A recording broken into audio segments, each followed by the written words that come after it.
हमारी मध्य प्रदेश राज्य विधिक सेवा प्राधिकरण ने प्रत्येक जिला विधिक सेवा प्राधिकरण को न्याय सारथी के रूप में एक वाहन प्रदान किया गया है, जिसका काम यह रहेगा कि हम जिस भी ग्रामीण इलाके में जा रहे हैं वहां हम इस वाहन का उपयोग करते हुए जाएं।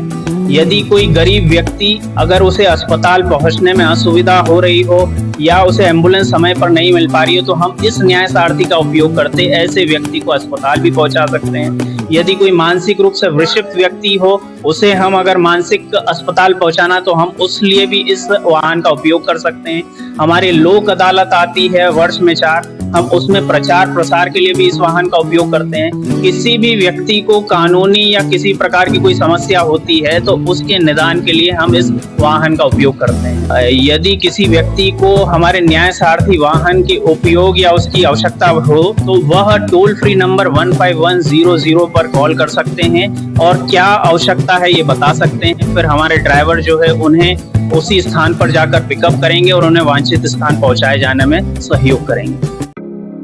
मेरे मीडिया साथी लक्ष्मण जी, गोपाल जी, हमारे बीच में मातृशक्तियां बैठी हुई है, के साथ में घरेलू हिंसा होती है। फिलहाल मैं महिला थाने में पदस्थ हूँ। सर ने लीगल एंड क्लिनिक में मुझे दायित्व दिया है। आज की डेट में आपको जानकारी दे दूं, जब से बैठा हूँ मैं 280 और बढ़ते जा रहे निरंतर 280 महिलाओं के साथ न्याय के लिए हमारा जिला विधिक सेवा प्राधिकरण ने निःशुल्क यानी मुफ्त में अधिवक्ता प्रदान किया जाता है, जो सर के माध्यम से मिलता है। तो मैं आपको बता दूं, महिलाओं के 10 अधिकार दिए हैं, आपके 10 अधिकार हैं, और जिस तरह से आपके साथ में घरेलू हिंसा होती है उसकी सबकी अलग अलग धाराएं लगती है। जैसे आपके साथ घरेलू हिंसा होती है, मारपीट होती है, बीएनएस में पहले 125 में होता था, अब बीएनएस में 144 हो गया। दहेज केस होता है, उसमें बीएनएस में आप 85 हो गई है, 498 खत्म हो गया है, 85 धारा है। ये 2 धाराएं ऐसी हैं जिसमें महिला को न्याय मिलता है। हमारे जिला विधिक सेवा प्राधिकरण से निःशुल्क अधिवक्ता प्रदान किया जाता है। आप ही जानकारी दे सकती हैं। आप संबंधित थाने में जाएं, आवेदन दें। यदि ज्यादा घटना हो रही तो 112 जो शासन की व्यवस्था है, पुलिस को कॉल करके बुलवाएं। हमारे विधिक सेवा प्राधिकरण का 15100 नंबर है, नोट करें, टोल फ्री।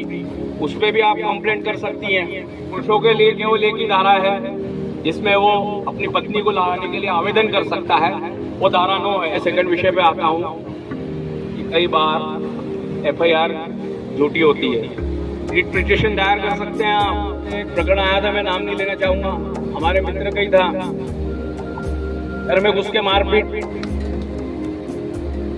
पुलिस ने शिकायत दर्ज की, हम मैं साथ में गया, एडिशनल एसपी साहब से मिला तो टीआई बोलता है जिनके घर में मारपीट हुई 112 उन्होंने कॉल किया, तो 112 मतलब फरियादी को पकड़ के थाने में ले आई और अपराधी को छोड़ दिया। लोग होंगे जो बहुत गरीब परिवार से आते होंगे, जो अनुसूचित जाति जनजाति से आते होंगे, जो वकील को पैसे देने में असमर्थ हैं, तो उन्हीं सब लोगों की सेवा के लिए उन्हीं सब लोगों को निःशुल्क अधिवक्ता उपलब्ध कराने का काम हमारा जिला विधिक सेवा प्राधिकरण करता है। इस जिला विधिक सेवा प्राधिकरण में कुछ 10 से 12 कैटेगरी के लोग हैं जो निःशुल्क अधिवक्ता की पात्रता रखते हैं। सबसे पहले महिला, किसी भी आयु की महिला हो, अगर उसकी आय कम हो तो वो जो है निःशुल्क अधिवक्ता की पात्रता रखती है। उन्हें किसी प्रकार का दहेज प्रताड़ना का केस लगाना हो, भरण पोषण का केस लगाना हो या किसी जमीन से संबंधित केस लगाना हो, वह निःशुल्क अधिवक्ता की पात्रता रखती हैं। वह हमारे जिला विधिक सेवा प्राधिकरण में आवेदन देकर निःशुल्क अधिवक्ता प्राप्त कर सकती हैं।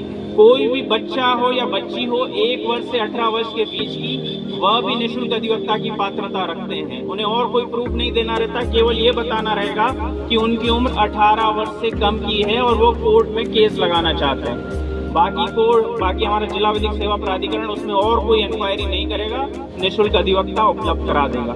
हमारे यहाँ बुजुर्गजन बैठे हैं जो 60 वर्ष से ऊपर के हैं, उनकी आय चाहे कुछ भी हो या कोई भी आय ना हो, उनके पास जमीन हो चाहे ना हो, वह लोग भी निःशुल्क अधिवक्ता की पात्रता रखते हैं।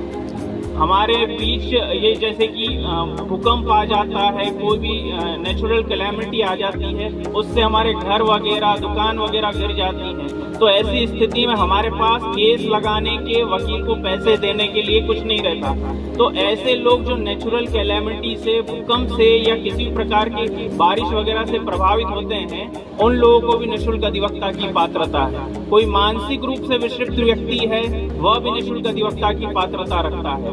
अनुसूचित जनजाति, अनुसूचित जाति का व्यक्ति है, उसकी आय चाहे कुछ भी हो, वह भी निःशुल्क अधिवक्ता की पात्रता रखता है। और ऐसे कोई भी अन्य जाति के लोग हों जिनकी आय, वार्षिक आय 2 लाख या 2 लाख से कम हो, वह लोग भी निःशुल्क अधिवक्ता की पात्रता रखते हैं। पीयूष भावे, सचिव जिला विधिक सेवा खंडवा। हमारे मध्य प्रदेश राज्य विधिक सेवा प्राधिकरण द्वारा हमें ये निर्देशित किया गया है कि आपको गांव के सुदूर इलाकों में जाकर लोगों को जागरूक करना है, क्योंकि गांव में स्कूल में, कॉलेजेस में या कार्यालयों में क्या कानून है क्या नहीं, इसके बारे में नहीं बताया जाता। यदि उस कानून का उल्लंघन किया जाता है तो यह मान लिया जाता है कि उस व्यक्ति को कानून की जानकारी है। तो ऐसी कानूनी जानकारी हम जगह जगह वितरित करने के लिए गांव सुदूर इलाके में जा रहे हैं, ताकि उन लोगों को जानकारी मिल सके जो बिल्कुल ही कानून के बारे में जानकार नहीं है, और वह भी कानून का जब अवसर पड़े तो उसका लाभ ले सकें।